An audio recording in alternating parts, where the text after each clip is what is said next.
안녕하세요. 행복씨앗입니다. 오늘도 시장을 정리하면서 하루를 마무리하는 시간을 가져볼까 합니다. 오늘 우리 시장은 완전히 폭격 맞았습니다. 코스피는 2.42% 하락 마감했고, 그리고 코스닥은 2.69% 하락 마감했습니다. 전체 종목 중에서 이렇게 상승한 종목들보다 하락한 종목들이 훨씬 더 많은 그런 날이었습니다. 코스닥 같은 경우도 들여다보면은 이렇게 상승한 종목들보다 하락한 종목들이 훨씬 더 많습니다. 그래서 오늘은 그 어느 날보다 위로가 필요한 그런 날이 아닐까 싶습니다. 자, 여러분들 모두 다 힘내십시오. 살다 보면 또 좋은 날이 안 오겠습니까? 여튼 시장이 이렇게 좋지 않게 된 것은 바로 이 오미크론 때문입니다. 오미크론이 전파 속도가 너무나 빠릅니다. 세계 각국으로 확 지금 퍼져나가고 있는데, 여기 우려를 좀 더한 것이 모더나 CEO가 이런 이야기를 했습니다. 기존 백신으로 이 오미크론에 대한 효과가 떨어질 것 같다, 이런 이야기를 했습니다. 그러니까 지금 사람들이 긴장을 하기 시작했습니다. 오미크론의 전파 속도가 전 세계로 굉장히 빠르게 퍼져나가는데 기존 백신으로는 지금 막을 수 없다 그러니까, 그렇게 되다 보니 이거 다시 봉쇄를 갖다가 하는 국가들이 늘어나기 시작을 하게 되죠. 이렇게 봉쇄를 하는 국가들이 늘어나기 시작하다 보니까 다시 살아나던 경제는 다시 침체 나락으로 빠지지 않을까, 이런 우려가 있는 겁니다. 그런데 지금 미국 연준에서도 금리를 올린다 그러죠. 지금 우리나라는 이미 금리를 올렸죠. 또 일부 신흥 국가들은 이미 금리를 올렸잖아요. 그러니까 이 백신이라든지 마땅한 대책이 없는 상황에서 돈까지 줄어들고 있으니 지금 이런 기사들이 막 나옵니다. 세계 경제가 다시 먹구름 속으로, 살얼음 경제, 경기 침체 우려, 항공, 여행주 이런 것들도 지금 약세, 또 경기 침체, 연준은 스텝이 꼬있다, 이런 좋지 않은 기사들만 막 나오고 있습니다. 자, 이게 해결이 되려고 그러면은 어쨌든 이 오미크론에 대한 다시 백신이라든지 뭔가 대책이 있어야 될 거고, 그게 안 된다 그러면 적어도 이 스텝, 이 연준의 스텝, 그러니까 연준에서 돈을 갖다가 줄인다, 이런 발표가 안 나오고 당분간 돈을 갖다가 좀 더 풀어야 되겠다든가, 아니면은 금리 인상을 갖다가 한참 좀 늦춘다든가, 이런 또 뭔가 조치들이 나와야 되겠죠. 여튼 그런 것들이 나오기까지는 여러 가지 좀 상황을 살펴봐야 될 게 많기 때문에 좀 더 기다려 보는 게 좋겠습니다. 일단 우리 시장 전반적으로 들여다보면은 개판입니다. 금융 투자 쪽에서 오늘 이렇게나 많이 팔았고, 연기금 이 자석들은 뭐 하는지 모르겠습니다. 계속 팔고 있습니다. 예전에는 연기금이 한국 주식시장 방어도 하고 여러 가지 이야기들이 있었는데, 방어도 안 하고 있습니다. 그리고 사모펀드, 투신, 다 안 좋습니다. 좋은 게 하나도 없어요. 자, 시장 차트 좀 더 들여다보면은 종합주가 지수는 이제 흘러내려 버렸습니다. 이렇게 흘러내렸고, 어디까지 떨어질지 지금 잘 모르는 그런 상황이고, 코스닥 같은 경우도 지금 한 며칠 또 이렇게 쭉 흘러내려 가지고 있습니다. 자, 시장 심리가 많이 좋지 않죠. 자, 그런데 조금 신기한 점이 있습니다. 여러분들 좀 들여다보시면은 이 코스닥 이렇게 지수는 1000포인트를 부근을 해서 왔다 갔다 이렇게 움직였죠. 그런데 이거 뭐냐, 이거. 외국인들이 코스닥에서 지난 6월 달부터 물량을 계속 늘어가고 있네. 이게 뭐냐. 좀 궁금하지 않습니까? 저건 살펴봐야 되겠죠. 물론 지금 당면된 우리 상황은 오미크론이 있고 대책이 없고 돈을 갖다가 더 풀 건지 줄일 건지 아직도 미궁인 그런 상태이고, 좋지 않은 뉴스들이 많이 나오는데, 일단 이거 현재 상황인데, 물론 예전에도 이런 작년 초에도 이런 일이 있었잖아요. 이런 일이 있었는데 결과적으로 다시 회복을 했죠. 뭔가 방법을 찾을 거라고 보긴 봅니다. 그래서 좀 기다려야 되겠죠, 지금은.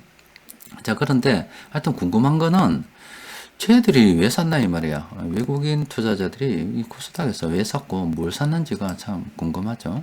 그래서 검색을 좀 해봤습니다. 이렇게 검색을 좀 해보니까 지난 6월 달부터 해서 최근까지, 오늘까지입니다. 외국인 투자자들이 코스닥에서 어떤 종목 매수했는지 보니까 오스템 임플란트, 심텍, CJENM, 동진 세미캠, 골프존, 디오, 다운시스 이런 종목들 있죠. 이런 종목들을 많이 매수했습니다. 이런 종목들 이미 보유하고 계신 분들도 있을 거예요. 이런 종목들은 관심군에 좀 올려놓고서 만약에 이런 종목들이 장중 수급 분석 아니면 마감 시황을 통해서 세력들이 매수하고 있는 것들이 확인이 된다 그러면은 이런 것들은 우리가 긍정적으로 검토를 한번 해볼 만한 그런 종목들도 있겠죠. 일단 외국인들이 이런 종목 매수하고 있다는 사실 알고 있어야 됩니다. 그리고 이거는 관심 종목으로 좀 등록을 해 놓는 게 좋겠습니다. 오늘 세력들이 많이 팔았지만 그래도 공통적으로 매수한 종목들이 9개 종목이나 됩니다. 그래서 몇 개 안 되니까 퍼뜩 살펴보도록 합니다. 일단 나노 신소재, 지금 오늘 세력들이 매수하는 걸로 검색이 되었는데 이렇게 공포지수가 떴죠. 이런 거는 버리는 걸로 합시다. 그리고 대신정권, 대신정권이 세력들이 오늘 매수했는데 지금 이런 공포지수 몇 번 떴다 아닙니까? 그 탐욕지표 몇 번 떴죠. 이런 것들은 정리하는 게 맞겠죠. 지금 들어가는 게 아닙니다. 그리고 BH 요거는 관심을 가져야 됩니다. BH는 여러 번 나왔죠. 예전에 이때 우리 이런 지표 발생하는 것 순간도 우리는 구경을 했습니다. 그런데 최근에 외국인들이 다시 이렇게 매수를 하고 있어요. 요거는 조금 긍정적으로 검토를 해볼 필요가 있겠다 이렇습니다. 그리고 이 종목은 지금 어중간하죠. 사실 이런 종목 접근할 때 항상 답은 나온다 아닙니까? 이런 신호 넣을 때 사고 팔고 하는 거고 이런 신호 넣을 때 조심해야 되는 거고 그런 겁니다. 지금은 아니죠. ST판 같은 경우도 그렇죠. 이런 신호 나오고 난 다음에 일단은 무조건 조심해야 됩니다. 지금 별로입니다. 테스도 별로예요. 파트너는 이거 뭐고 이거 요거 보니까 외국인들이 지금 매수하고 있죠. 이렇게 공포 신호 떴죠. 지금 파트너는 어떻게 해야 되겠어요? 이거 긍정적으로 봐야 됩니다. 예전에도 보면은 이렇게 공포스러워할 때 외국인들이 이때 딱 매수했다 이 말이에요. 지금도 이렇게 공포스러워한 요 부근에 그죠? 외국인들이 이렇게 매수하고 있습니다. 매수하고 있죠.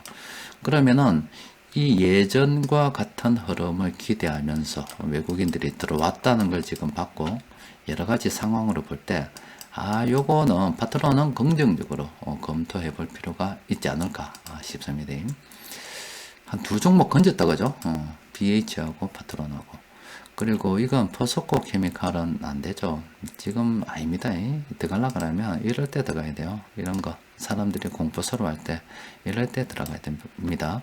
좀 기다리더라도 이럴 때 들어가는 게 맞아요. 맞아서 왜 이게 오르지 않노 하다가 보세요. 이 주식이라는 게 참 희한하다니까. 매수가 난 다음에 정말로 이 오랜 기간 한 2년 가까이 2년이죠. 2년 가까이 오르지 않았어요. 2년 가까이 오르지 않았는데 한번 오르기 시작하니까 이 끝도 없이 올라요. 쑥쑥 오릅니다. 이때 가격이 얼마 되겠어요? 얼마 안 되죠. 그러니까 이 주식이란 것은 정말로 대부분의 시간을 이렇게 기다리면서 보냅니다. 그런데 이건 뭐예요? 지금은 들어가기가 정말 어중간한 그런 시점이죠. 자, 효성 이것도 어중간하죠. 오늘 이런 시장을 보니까 세력들이 매수한 종목들 중에서 우리가 요 BH 있죠? BH 그리고 요 파트론 요거는 우리가 한번 공부를 해볼 필요가 있겠습니다. 또 그리고 세력들이 이렇게 그 코스닥에서 지난 6월부터 해서 이렇게 매수한 종목들이 있거든요. 요것도 우리가 긍정적으로 검토해 봐야죠. 보니까 있네. 여기 BH라고 있네요. 있죠. 여기 BH입니다. 그러니까 이렇게 세력들이 이렇게 매수한 종목들을 우리가 쫙 정리해서 관심 종목으로 딱 등록을 해 두고 있다가 이렇게 BH처럼 이렇게 싹 뭔가 조건에 맞는 종목들이 나온다면 검토해 보는 거죠. 만약 여기서 여러 가지 이 종목들 중에서 우리가 보는데 어느 날 또 한 종목 뭔지 모르겠지만 이렇게 탁 놓으면 검토를 해볼 필요가 있다 이런 거죠. 요거 두 개는 관심을 좀 가져봐야 됩니다. 자, 그리고 오늘 변곡점 지표 보니까 이제 또 치료제가 이제 중요하지 않겠나 싶긴 합니다. 그래서 그런지 셀터리온이 난리 나빴습니다. 막 신호 뜹니다, 지금. 그죠? 앞으로 이거 상승 가능성이 있다는 신호것들이 막 뜨기 시작하죠. 항상 이거 그냥 막 대충 만드는 게 아닙니다. 이렇게 사람들이 막 탐욕을 부릴 때는 조심해야 돼요. 떨어질 수가 있기 때문에 이후에 안 좋은 흐름이 날 수 있기 때문에 조심해야 되는 거예요. 그죠? 그런데 앞으로 이 종목 괜찮을 것 같습니다라고 자꾸 뜰 때는 한번 분석을 해볼 필요는 있습니다. 요건 한번 긍정적으로 검토를 해볼 만합니다. 여튼 오늘 우리 시장이 폭탄을 맞다 보니까, 그리고 이 주식시장 주변에 좋은 소식이 하나도 없다 보니까 정말로 힘 빠지는 그런 날입니다. 그리고 시장 수급 전반적으로 정리해봐도 뭐 그렇게 좋은 종목은 많이 없긴 합니다. 자, 그래도 원래 이 투자라고 하는 것은 사람들이 힘들어할 때, 그럴 때 사는 겁니다. 오늘 제가 이 주식 시장 보려고 쭉 보고 있는데 우리 막내가 들어왔더라고요. 우리 막내는 지금 초등학교 5학년인데 주식 초절정 고수입니다. 고수. 아마 모르겠어요. 또래 중에서는 아마 최강이 아닐까 싶을 정도로 고수입니다. 그래서 이거 오늘 주식시장 많이 떨어졌다라고 이야기하니까 곰곰이 생각하더니 아빠 은행 가야 되는 거 아닌가? 라고 이야기하더라고. 그 은행이 왜 하니까 지금 주식을 사야 될 것 같은데 이렇게 이야기하더라고. 그래서 좀 더 기다려보자 라고 이렇게 이야기를 했습니다. 그래서 이렇게 시장이 떨어질 때는 참 기분이 좋지 않죠. 그런데 우리 애라고 기분이 좋겠어요. 지가 부여한 종목들 많이 떨어졌겠죠. 그런데 그 마음이 그런 거예요. 지 내린 거를 상황을 잘 모르기 때문에 그런 이야기를 할 수 있더라도 있다 생각하더라도 시장이 이렇게 떨어질 때 접근하는 방식이 이거 떨어질 수 없잖아 하면 정말 힘든 거고, 이거 잘하면 좀 더 싸게 매수할 수 있겠는데 이런 식으로 치다 보면 또 다른 거죠. 왜냐면 지금 막내 입장에서 초등학교 5학년인데 지금 지 주식을 팔아서 뭘 하겠어요. 팔 필요도 없는 거고, 떨어지든 말든 솔직히 상관도 없는 일이고, 그래서 지가 실제로 그 돈을 찾아서 쓸 상황이 아니기 때문에 지금은 상관이 없다 이 말이에요. 그러니까 오히려 지 관심은 싸게 매수할 수 있는 기회가 온다는 게 더 관심이 있는 거죠. 마찬가지로 아마 대부분의 장기 투자하시는 분들께서는 주식을 지금 당장 아마 팔 필요가 없는 분들이 많을 겁니다. 그죠?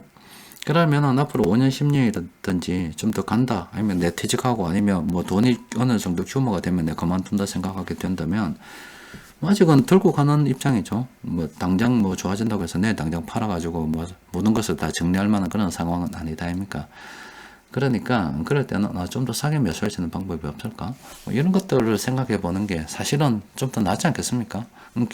결과적으로는 뭐 다 해결이 되겠죠. 뭐 이대로 계속 나눠놨겠습니까? 지금 뭐 중앙은행도 뭔가 대책을 세울 거고, 정부에서도 뭔가 자꾸 대책을 세워 나갈 거고, 오미크론이 지금 델타 변이가 지금 세계 일에 이렇게 많이 퍼진 것처럼 인도에 유행하고 된 이후로 급속도로 퍼졌죠. 델타 바이러스도. 그런데 이 오미크론도 이런 상황으로 봐서는 전 세계에 엄청나게 퍼질 거 아닙니까? 그러면은 경기 침체 우려가 있고 자꾸 이래 되면 나설 수밖에 없죠. 중앙은행이 다시 나서든가 정부에서 다시 나서든가 어떻게든 뭔가 해결을 할 수밖에 없습니다. 그렇기 때문에 우리는 그러면은 뭐 방법이 이런 거죠. 유동성 관리 잘 하면서 그냥 기다리는 겁니다.